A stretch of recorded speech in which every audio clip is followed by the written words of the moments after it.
El siguiente documental se realizó bajo los más estrictos parámetros de contenido educativo de esta plataforma y desde el absoluto respeto a la libertad y diversidad religiosa. Pero como periodistas tenemos el deber de informar cueste lo que cueste. Hoy les presentaré una historia macabra y atrapante que combina a la vez religión y política, misticismo y delito, una trama de siglos y un presente escabroso que oculta un secreto oscuro mucho más profundo de lo que pudo suponerse en un primer momento. Hoy entenderán el extraño caso de los túneles secretos en la sinagoga de la Chabad Lubavitch en Nueva York, vistas de lo que podría ser apenas una parte, un simple nudo de una enorme red ominosa que enlaza a rabinos, artistas, políticos y empresarios tétricos que ustedes conocen muy bien. El escándalo comenzó el pasado 8 de enero cuando un camión de cemento estacionó al lado del edificio del 770 de Eastern Parkway en Brooklyn, New York. Múltiples albañiles con pesadas bolsas de cemento se adentraron en la sede central de la red Chabad Lubavitch, una organización judía ortodoxa de las más resonantes del mundo. Recientemente le dedicamos un informe con motivo de la asunción presidencial de uno de sus simpatizantes, el argentino Javier Milei. Minutos después, comenzaron a escucharse gritos, insultos, ruidos de golpes, de caídas, y el vecindario entero se fue amontonando alrededor. Aparecieron curiosos con cámaras y teléfonos celulares, filmando la llegada de patrullas y de oficiales, e incluso de religiosos ortodoxos que entraban corriendo a la sinagoga al mismo tiempo. Los judíos hasídicos ensuciaban sus camisas, sus sacos, sus kipás, empujaban, reclamaban, insultaban, incluso se arrojaban al piso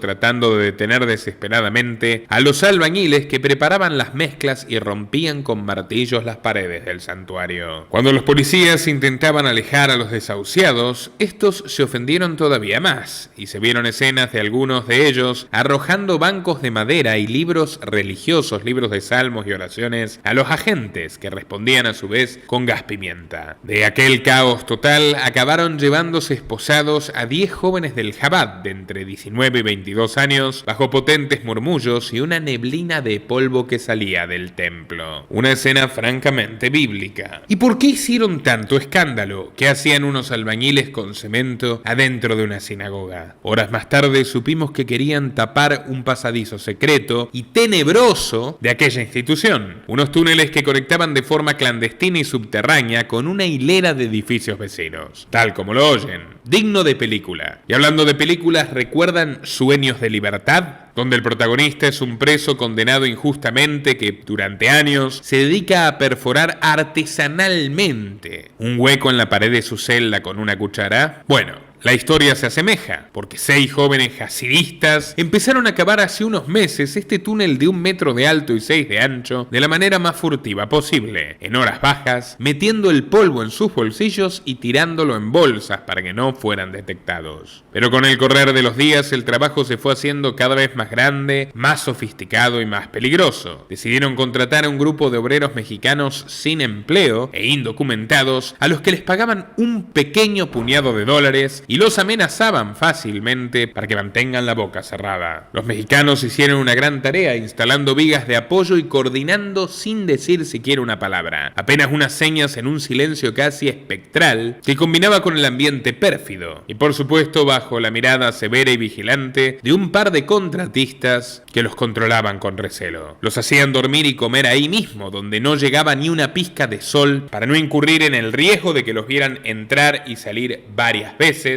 lo cual sería bastante particular. Unos latinos con crucifijos en una sinagoga ultraortodoxa. Llama la atención. Pero el comienzo del fin de este alocado proyecto de ingeniería aconteció en diciembre, cuando entraron a la comisaría de Brooklyn decenas de llamados de vecinos de los edificios linderos que decían escuchar ruidos extraños por los desagües de sus departamentos. Un trabajador que estaba cavando una zanja cercana informó que había descubierto un extraño túnel que se extendía desde desde la Mikve en la esquina de Union Street y Avenida Kingston hacia el 770, tal como llaman a la prestigiosa sede de Chabad Lubavitch. Se inició entonces una inspección municipal que detectaría que semejante corredor misterioso estaba afectando la estabilidad de varios inmuebles, lo que puso en riesgo la vida de 11.700 personas, dada la densidad demográfica extrema de Manhattan. Y esto llevó inmediatamente al ayuntamiento a emitir una orden de evacuación y citatorios a los dueños del edificio, empezando por una casa de ladrillo de 2 plantas que contiene oficinas y salas de conferencia que utilizan los propios religiosos. Todo esto desembocó en el tumulto de aquel día que terminó con disputas, profanaciones, antiguos testamentos volando por los aires, acusaciones de antisemitismo, arrestos, la policía neoyorquina poniendo precintos amarillos y una investigación en lo profundo de este enigmático pasadizo que despertaría la atención de los medios del mundo, normalmente reacios a documentar cualquier cuestión que incomode a los lobbies sionistas. Pero esta era demasiado grande para ser ocultada. La historia se convirtió en una fuente inagotable de hipótesis para los partidarios de las conspiraciones. Se dijo que ese pasillo subterráneo era una inmensa arquitectura que abarcaba todos los suburbios de la Gran Manzana, terminando en un jardín de infantes, que allí dentro se realizaban rituales satánicos y sacrificios a pequeños para homenajear a Moloch, el dios herético y enemigo de Yahvé. No es la primera vez que se hace, la difamación es muy anterior a las redes sociales. En la Europa medieval y católica los libelos de sangre eran una práctica común, calumnias realmente judiófobas que acusaban falsamente a los partidarios de aquella religión de asesinar a infantes cristianos para utilizar su sangre, recreando la muerte de Cristo en la festividad hebrea del Pesaj. Pero todas aquellas afirmaciones carecen de fundamentos. Lo que realmente sabemos, gracias a las fotografías e incluso a las grabaciones de ciudadanos que estuvieron presentes al momento de los hechos, es que dentro de aquella galería oscura había una serie de objetos sucios y desordenados desperdigados a lo largo del camino. Por ejemplo, vestimenta ortodoxa de mujeres y hombres, sillas plásticas para niños y lo más escalofriante, colchones pequeños con manchas de sangre. Ante semejante descubrimiento tenebroso, y no podemos exponer la totalidad de las ilustraciones, dado que somos muy respetuosos de las normas de la plataforma, Moti Seligson, director de medios de Chabad Lubavitch, quiso lavar la imagen de su organización y acusó que este vandalismo lo habría hecho un pequeño grupo de estudiantes extremistas, que representa solo a un pequeño sector místico asociado a la Cábala, que dicen cumplir con los deseos del fallecido Menachem Mendel Schneerson, el séptimo Rebbe, líder espiritual de la dinastía hasídica Lubavitch y a quien consideraron el verdadero Mesías. Es tal la adoración, y podríamos decir la alienación, que estos presos esotéricos hablan de él en presente, como si Menachem estuviera vivo, y se toman literal, demasiado literal, su doctrina de la expansión, que busca ampliar a la comunidad de la mano de sus conocimientos supremos sobre las escrituras sagradas. Ante todo, sobra decir que es imposible que un pequeño sector minoritario de esta comunidad se haya dedicado a perforar túneles gigantescos en una planta central de la sinagoga sin que absolutamente nadie lo haya advertido y sin generar ninguna resistencia. Pero bueno, continuemos. En lo que refiere a la expansión del Chabad, las noticias hasta ahora habían sido bastante alentadoras. Se trata por lejos de una de las comunidades religiosas más ricas e influyentes políticamente de todo Occidente.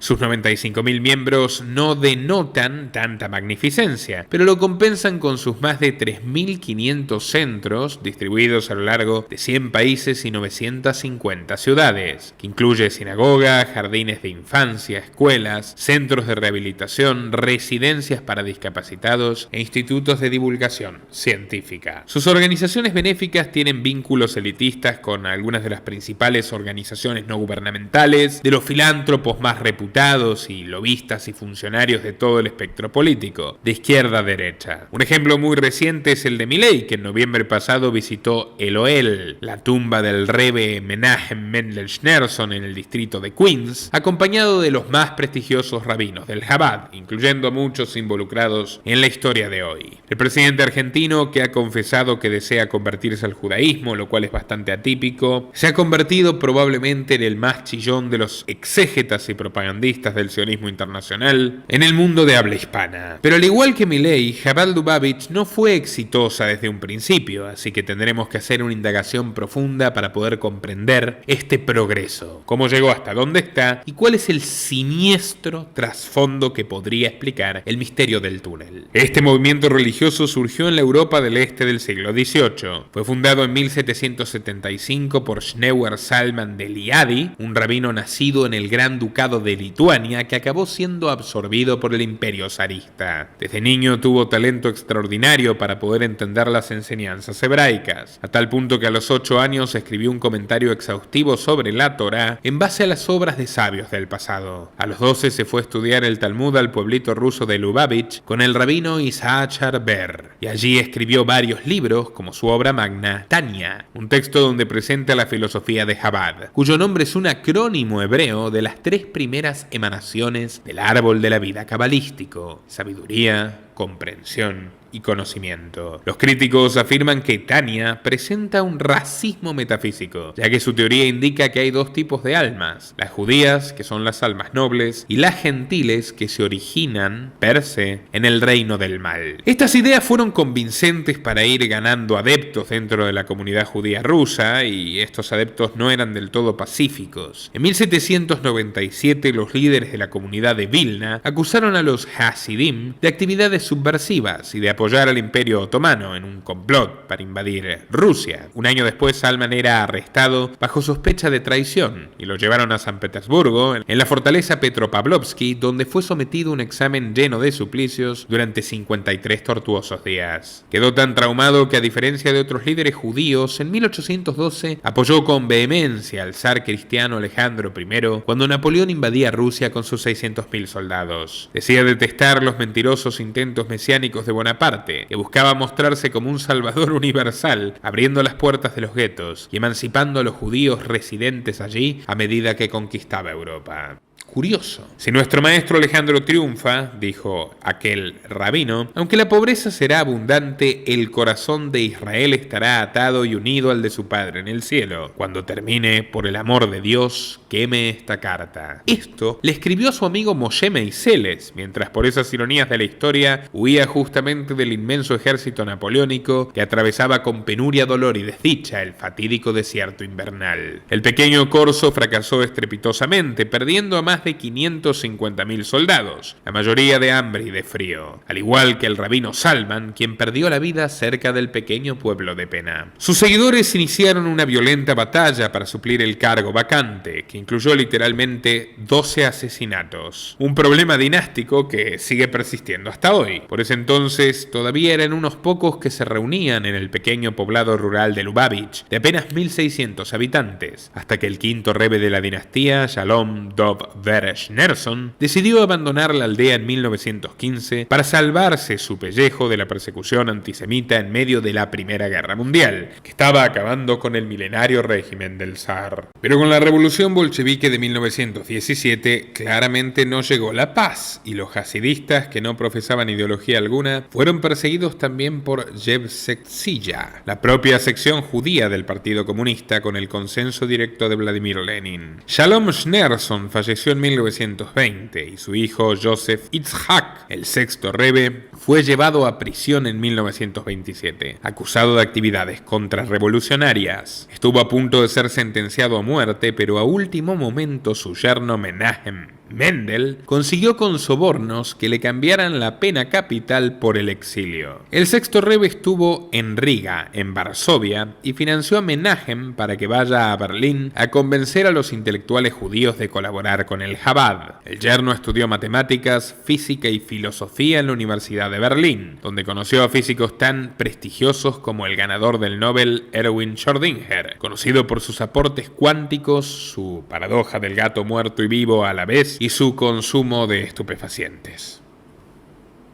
Pero los acechaba el auge del nazismo. Cuando asumió Hitler como canciller, Menahem se trasladó con su familia a París, hasta que el estallido de la Segunda Guerra Mundial mudó a casi toda la diáspora Lubavitch a Nueva York, congregando una importante agrupación de judíos europeos refugiados como el jovencísimo Henry Kissinger. Y les recomiendo el documental más completo del mundo sobre Kissinger que hemos tenido el honor de estrenar el año pasado. En el conocido distrito de Brooklyn, los hasidistas armaron una sólida comunidad, fundando el fondo Machne Israel, las escuelas asociadas Bet Rivka, la editorial Kehot Lubavitch y el periódico Hakoah HaKedushah. Pero en 1950 la muerte del sexto Rebbe produjo una verdadera hecatombe. No quedaba ningún sucesor claro. No había tenido hijos varones y cuando fueron a buscar al principal candidato, su yerno, el intelectual Mendel, les contestó que no quería ser Rebbe. Un año entero pasó hasta que lograron persuadirlo. En el primer aniversario del fallecimiento de su suegro, de 1951, en una ceremonia a la que asistieron cientos de rabinos de todas partes de Estados Unidos y de Canadá, Mendel Schneerson pronunció un discurso hebreo que fue congraciado por el gran rabino de Israel, Yitzhak Herzog. Así comenzaba la era dorada de Chabad Lubavitch. A diferencia de sus predecesores, el séptimo Rebbe estableció una estrategia más abierta, más ambiciosa y menos endogámica. Buscó una alianza estrecha con el Estado de Israel y en su primer año de existencia impulsó allí la empresa de automóviles Autocars Company de Haifa, que para 1956 ya era responsable del 28% de las exportaciones del país. Curiosa paradoja, durante los tiempos de Golda Meir, Israel fue un satélite de la Unión Soviética. El Partido Laborista, fundado por rusos comunistas como la propia Golda Meir, impuso un régimen de socialismo estricto, granjas comunales y por supuesto un desastre económico que solo pudo paliar con las subvenciones pagadas por contribuyentes alemanes por el resarcimiento del Holocausto. Luego vendría el alineamiento con Estados Unidos, y la Chabad Lubavitch jugó fuerte en ese sentido. A partir de las grandes compañías paraestatales que operaban en Israel, comenzaron a financiar una expansión práctica que se tradujo en la fundación de sinagogas y escuelas de todo tipo: carpintería, ebanistería, agricultura, textiles, de impresiones, sucursales en Nueva York, Detroit, Michigan, Toronto, Milán y Londres. Chabad se alejó de la postura tradicional de que solo los varones podían estudiar la Torá y erigió organizaciones de mujeres y niñas, en un giro novedoso para una comunidad ortodoxa. Sucede que Menahem Mendel Schneerson era ante todo un extraordinario lobista, conseguía contactos en el Congreso de Estados Unidos y ofrecía generosas financiaciones a políticos de los dos partidos, a los que luego adoctrinaba con discursos en reuniones privadas, acompañaba a escuelas públicas y congeniaba el financiamiento de investigaciones gubernamentales sobre temas de lo más diversos, ninguno de ellos religioso, por ejemplo la energía solar o los mejores métodos anticonceptivos. Fue tal su influencia que, según el libro When Rabbins Bless Congress, fue el religioso judío más mencionado en el Capitolio, al punto que en 1978 le pidió al presidente Jimmy Carter que designara el cumpleaños de Schneerson como el Día Nacional de la Educación en los Estados Unidos, e increíblemente lo logró. Presidentes, primeros ministros, gobernadores, senadores y alcaldes de diferentes partidos y distintos credos lo visitaban como si fuera un padrino que exigía su aprobación. Los hermanos John y Robert Kennedy, Franklin Delano Roosevelt, Ronald Reagan, Jimmy Carter y Ed Koch, el alcalde neoyorquino demócrata, fueron algunos que prácticamente se arrodillaban ante el rabino, quien les agradecía bendiciendo a los Estados Unidos como superpotencia mundial y utilizando grandes eslogans como E pluribus unum, de muchos uno, y por supuesto In God We Trust,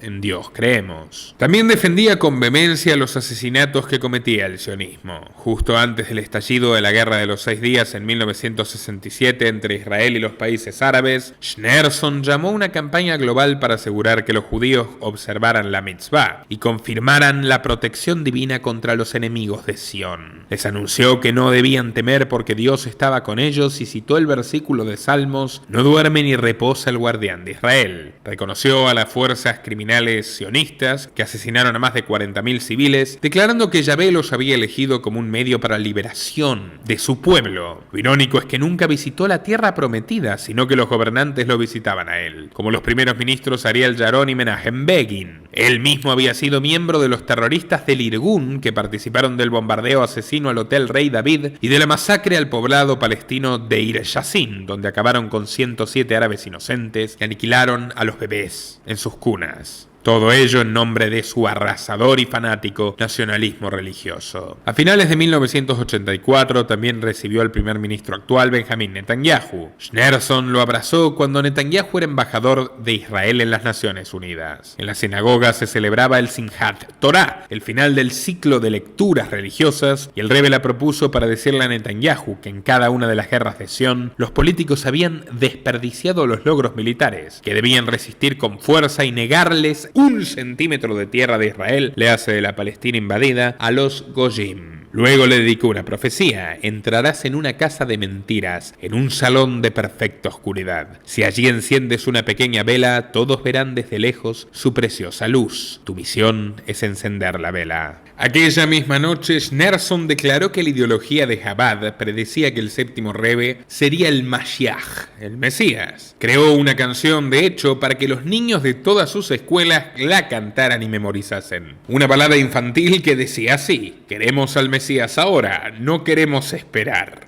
Esto no le agradó para nada a todos los rabinos. El Azar Shah de la Yeshiva Ponevezh lo acusó de crear un culto criptomesiánico personalista. En 1992, mientras rezaba ante la tumba de su suegro, el séptimo Rebbe sufrió un grave derrame cerebral que lo dejó incapaz de hablar y paralizado del lado derecho de su cuerpo. Algunos vieron esta desgracia como una suerte de renacimiento, una señal que confirmaba que era el elegido. Y si era tan listo, ¿por qué se murió? Pudo aguantar 2 años, pero la mañana del 12 de junio de 1994 recibió otro derrame fulminante y fue enterrado en el cementerio Montefiore, allí donde lo visitó Milei. Fue homenajeado por el Congreso de Estados Unidos con la medalla de oro, en una ceremonia donde el entonces presidente Bill Clinton lo llamó un hombre monumental. La comunidad de Chabad quedó huérfana de nuevo. A pesar de que había elegido al rabí Machne Israel como su albacea, el testamento no mencionaba a ningún sucesor, al menos oficialmente. Pero en su vida el Rebbe había apadrinado de manera especial a un muchacho que el Washington Post acabaría llamando el rabino más famoso de Estados Unidos, y The Jerusalem Post lo destacaría entre los más influyentes del mundo: Jacob Shmuel Boteach. Boteach es autor de 31 libros, de varios bestsellers. Fue presentador de uno de los programas de TV con mayor audiencia en el canal TLC de Warner Brothers, tiene múltiples vínculos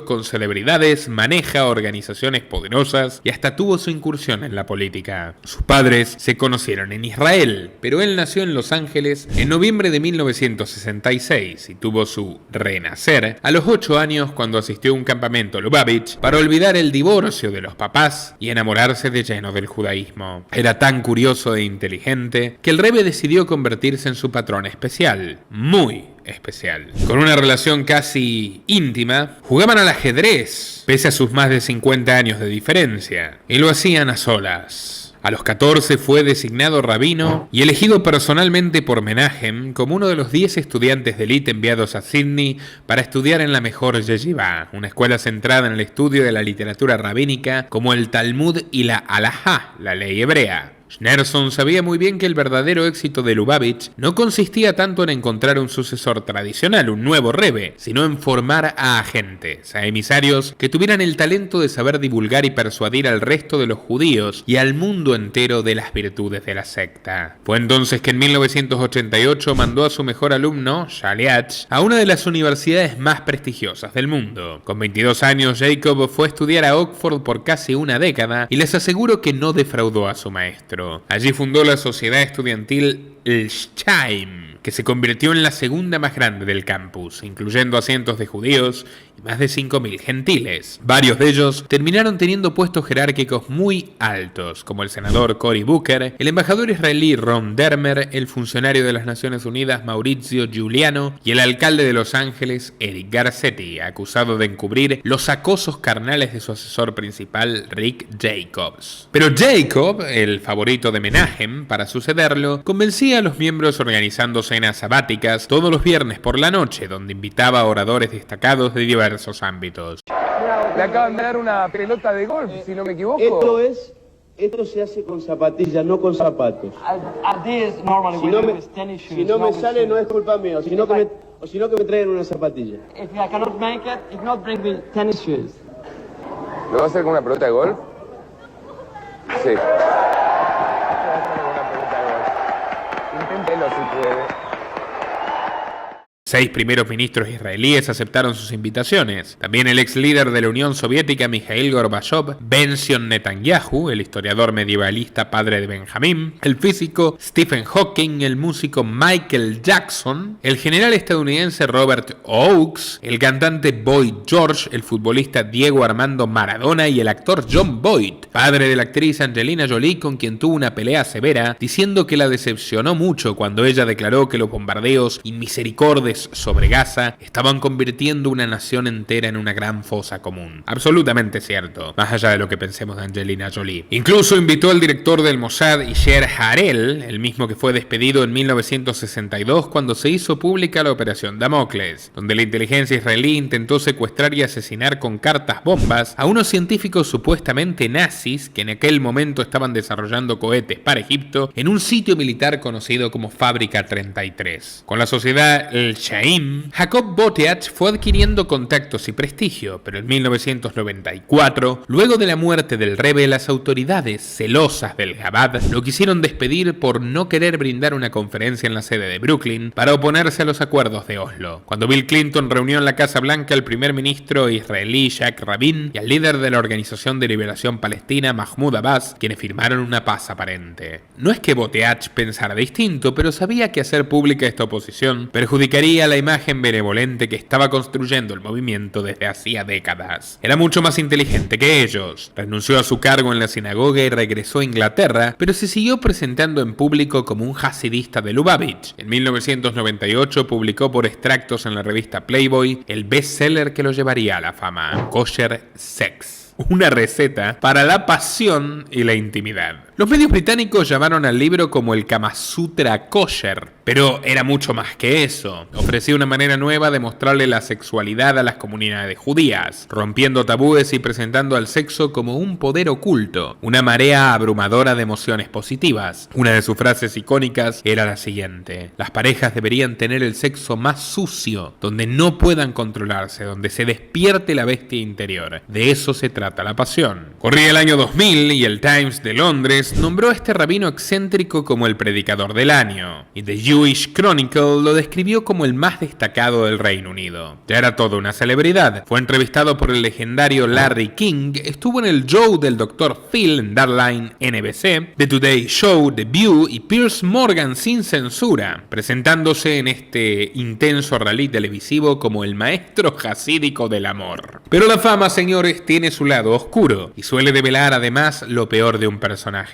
Los medios más antipáticos comenzaron a destacar la cercana, muy cercana, extremadamente cercana para ser más precisos, amistad que mantenía esta estrella de la Chabad con el rey del pop Michael Jackson. Jacob confesó que solían invitarlo a las cenas del Shabbat y de repente congeniaron tan pero tan bien que las dos familias acabaron teniendo muchas tertulias privadas en sus respectivas mansiones. El artista le regaló un perro a los hijos del rabino, un hermoso cachorro Golden Retriever, y a cambio el otro logró conseguir el contacto para que el cantante pudiera conocer al primer ministro israelí Ariel Sharon. Cuando le preguntaban en las entrevistas, Boteach desdeñaba todos los datos que relacionaban al músico con el aprovechamiento de pequeños. ¿Por qué alguien querría eso?, se preguntaba exaltado. Recordemos que la estrella del pop había recibido su primera acusación en agosto de 1993, cuando el hijo del guionista Evan Chandler, un chico de 13 años llamado Jordan, dijo que lo había invitado a la casa luego de andar en el auto y se habían dado besos y roces furtivos en distintas partes del cuerpo. Brett Burns, de 11 años, y Wade Robson, de 10, también confesaron que habrían compartido cama con él. Cuando la policía allanó la casa del cantante, encontró 2 libros de arte legales, de gran formato, que mostraban a criaturas jugando, corriendo y nadando en diversos estados de desnudez. Jackson negó conocer el contenido de los libros y afirmó que nunca los había abierto. Ni su propia hermana le creyó. Lo tildó de lo que todos ustedes ya saben. Finalmente, Michael llegó a un acuerdo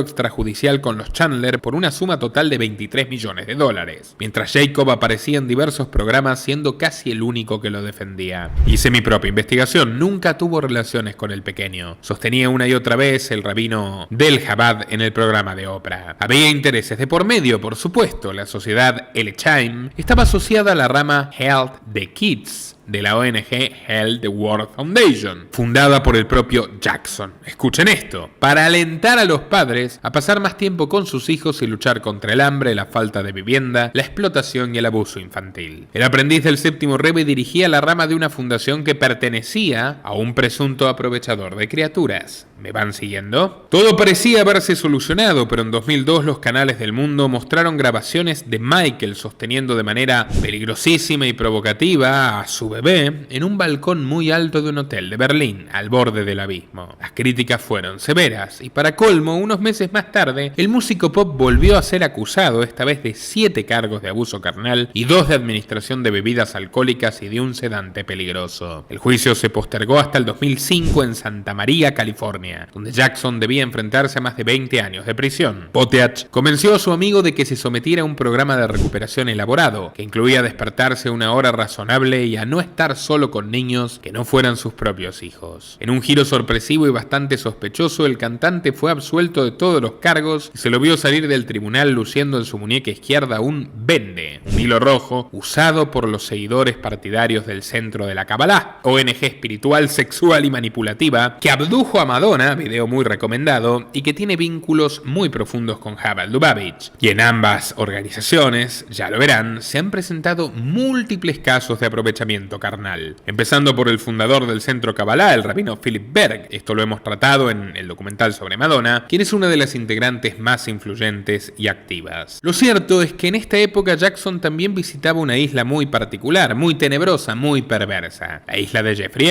Johanna Schorberg, una de las víctimas del depravado especulador neoyorquino, confesaría en otro juicio que el artista pop había estado varias veces en aquella mansión siniestra de Palm Beach. De pronto Jacob cambió su postura por completo y repudió a Jackson cada vez que podía, queriendo lavarse las manos antes de estrenarse como presentador de Shalom in the Home, un reality show donde asesoraba a familias disfuncionales y daba consejos a parejas que tenían dificultades sobre sus relaciones. Durante 2 años fue uno de los programas de cable de mayor audiencia, atrayendo 700.000 televidentes por episodio. Era tal la influencia de este rabino en la comunidad que al pelearse con el cantante, le dieron a este la espalda toda una serie de celebridades judías, como el ilusionista Uri Geller, la abogada Gloria Allred y el director de Sony Music Entertainment Tommy Mottola. Agobiado por la traición de su amigo, por el rechazo social y sus propias inseguridades, el 25 de junio de 2009 el rey del pop fue hallado sin vida sobre su cama por una aparente intoxicación aguda de propofol, en un caso tenebroso que aún genera múltiples suspicacias. El oportunista de Boteach lo aprovechó y en pocos meses publicó The Michael Jackson Tapes, un libro que describe casi 30 horas de entrevistas grabadas que tuvo el rabino, donde el cantante hablaba de todo: sus cicatrices de la infancia, su padre exigente, el precio de la fama, su amistad con Madonna, su vida matrimonial, su timidez, su miedo a envejecer, la espiritualidad, el racismo y su relación con los niños. Ustedes me dirán qué tiene que ver todo esto con el bendito túnel de la Chabad Lubavitch en Brooklyn. Lo que quiero demostrar es que el principal alumno del séptimo Rebbe estaba completamente al tanto de las prácticas y de preferencias de su amigo, a quien explotó vivo y muerto, y a quien decidió encubrir cuando le convino y traicionar cuando dejó de convenirle. Conocía perfectamente este universo de perversiones e infamias, y no era el único. En aquella época, el rabino de Brooklyn, Levi Jack Rosenbaum, el más destacado de la Chabad dentro de la ciudad, había sido arrestado por amenazar a indigentes árabes en Israel, que habían sido desahuciados por el perverso negocio de las demoliciones de sus casas, y él quiso obligarlos a que entreguen sus órganos,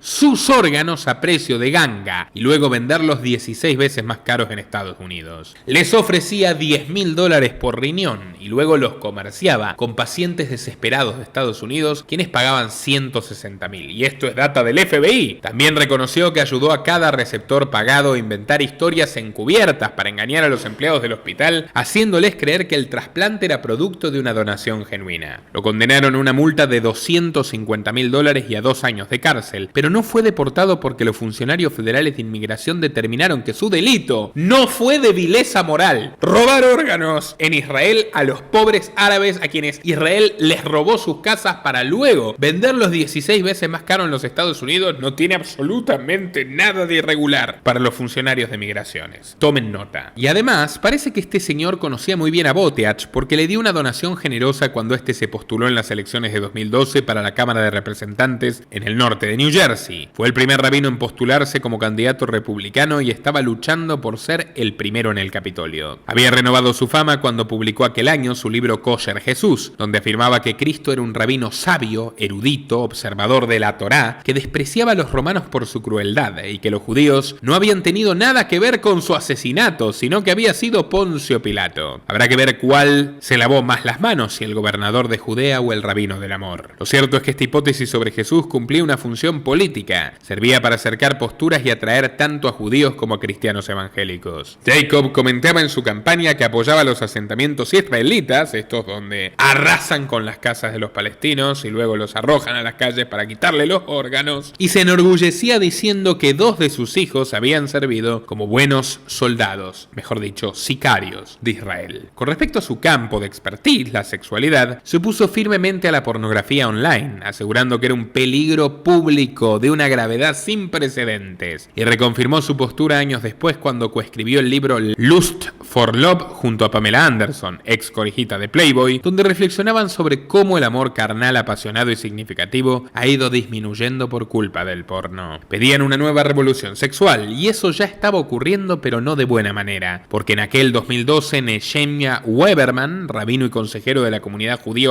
ultraortodoxa de Nueva York, fue condenado a 25 años de prisión por haberse aprovechado durante décadas en forma carnal de una pequeña, a quien comenzó a frecuentar a sus 4 años. Esta había acudido a él porque había estado cuestionando su fe, tía de manera inmodesta al parecer, y mostraba interés en los chicos de su edad. Todas herejías para este rabino celador y perturbado. Testificó durante días sobre el aprovechamiento detallado al que había sido forzada, incluyendo oralidades y películas XXX. Además, confesó que su familia fue acosada y rechazada por denunciarle ante otros rabinos, a tal punto que su padre perdió su negocio y sus sobrinas fueron expulsadas de la escuela. Este caso no fue un hecho aislado, es uno más de un sistema hostil de extorsiones. El rabino Nuchem Rosenberg, miembro del Satmar Hasidim de Brooklyn, confesó un año más tarde que seguía habiendo toda una cadena de montaje de aprovechamiento de niños entre las redes judías fundamentalistas. Dicho de otra manera, ser un p***sta, más comúnmente llamado bufarra, bufarreta, bufarrón, sopapa, come niño, pimentero, bayoneta, sacacorcho, cucurucho, banderino, chupete. ¡Ey, no!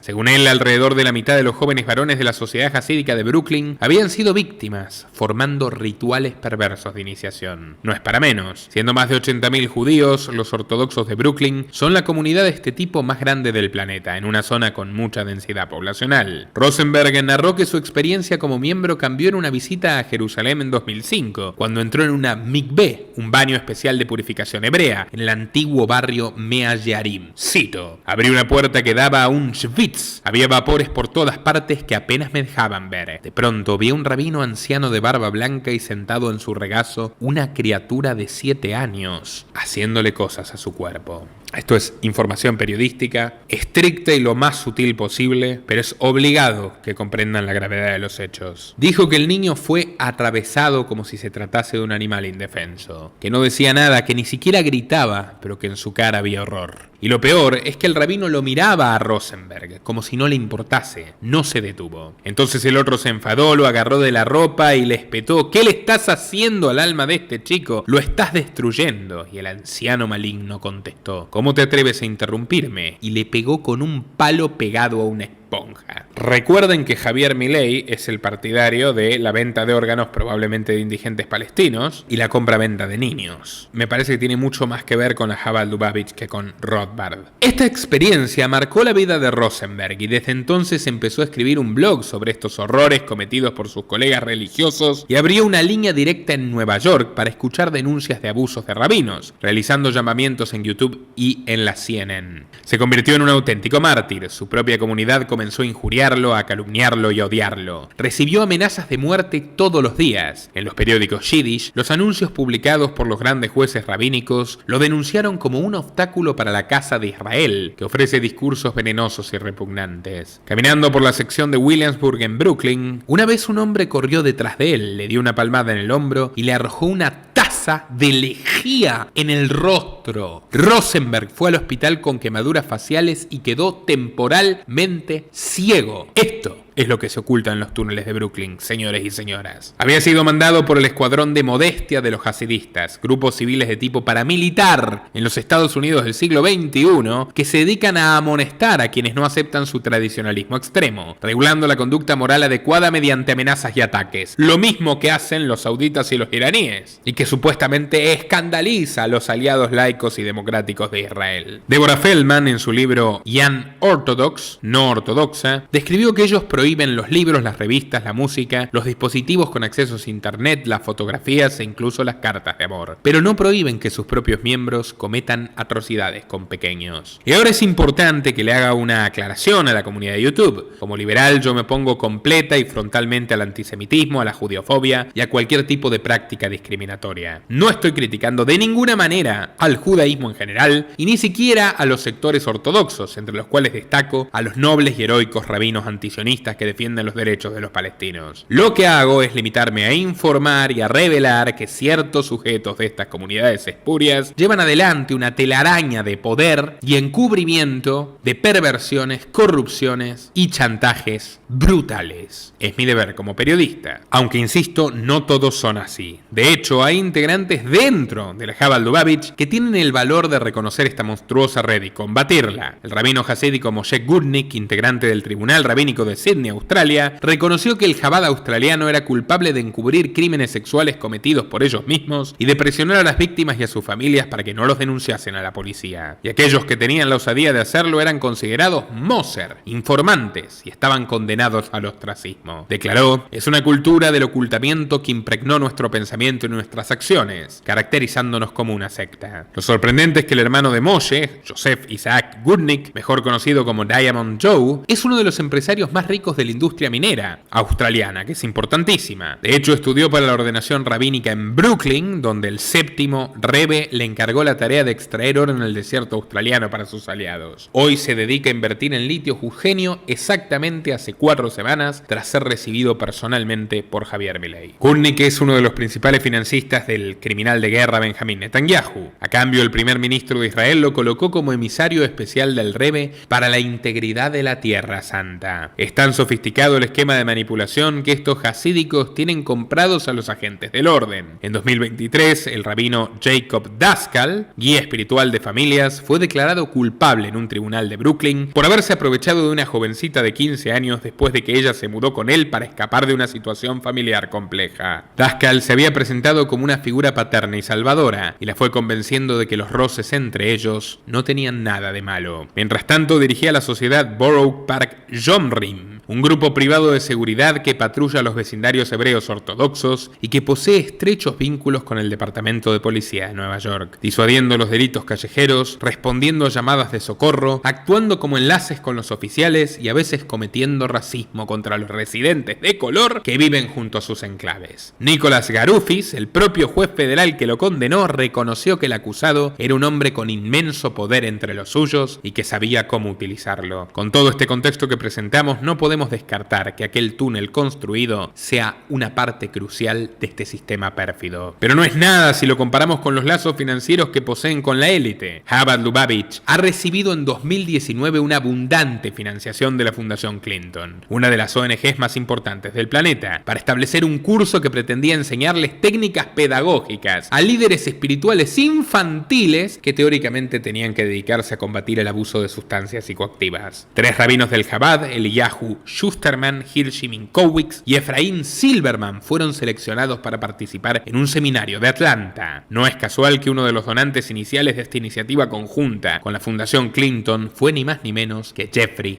Epstein, quien tenía una intensa amistad con Bill, gozando en la isla de las jóvenes ninfas. Y vean cómo todo se conecta con todo, porque la viuda y cómplice de Jeffrey, la madama, la reclutadora Ghislaine Maxwell, que en 2021 fue condenada a 20 años de cárcel por múltiples cargos de tráfico y abuso de pequeños, recibe al día de hoy los servicios de la Chabad Lubavitch mediante la ONG Reaching Out, quien apoya a prisioneros no solo con sus necesidades religiosas, sino también con sus necesidades psicológicas mientras están están encerrados. Gracias a ello, ahora Ghislaine, cuyo padre era judío, es recompensada con mejor comida y más tiempo libre, pues las prisiones americanas están obligadas a cumplir con este tipo de prácticas religiosas, permitiendo acceso a comida kosher, suministros de oración y cambios en los horarios de trabajo para tener en cuenta el Shabbat y los días festivos. Señores y señoras, saquen sus propias conclusiones. El periodismo libre es difícil. En los tiempos que corren es todavía más adverso y riesgoso. Y para poder llevarlo adelante necesitamos realmente de su apoyo, de su granito de arena. Contribuyan a través de la opción unirse de YouTube o especialmente a través de www.patreon.com/Nicolás Moraz. Quienes nos apoyen desde $5 mensuales tienen acceso a documentales y entrevistas exclusivos que ya no están disponibles para todo el público y que realmente valen la pena. Pero tenemos también opciones para sponsors, para patrocinadores, para elegir temas de próximos videos, por distintas opciones de dinero que van directamente a sostener nuestra tarea divulgativa e informativa. Así que los esperamos en patreon.com/Nicolás Moraz. Agradecemos a todos quienes ya nos contribuyen y sostienen este canal que ya ha llegado a más de 700.000 suscriptores. Sin más que decir, estimados amigos, me despido hasta una próxima ocasión. Y se le ha puesto precio a su cabeza por haber cometido esa... Ya lo cortaron. Te están cortando, Nicolás.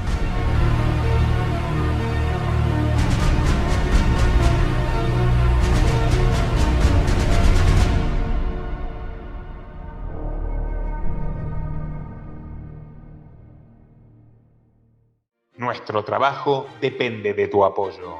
Para que siga siendo posible, realiza tu aporte desde tan solo $3 por mes a través de Patreon, en los enlaces que figuran en la descripción o en el comentario fijado. También podés hacerlo vía Bitcoin o desde la opción unirse de YouTube.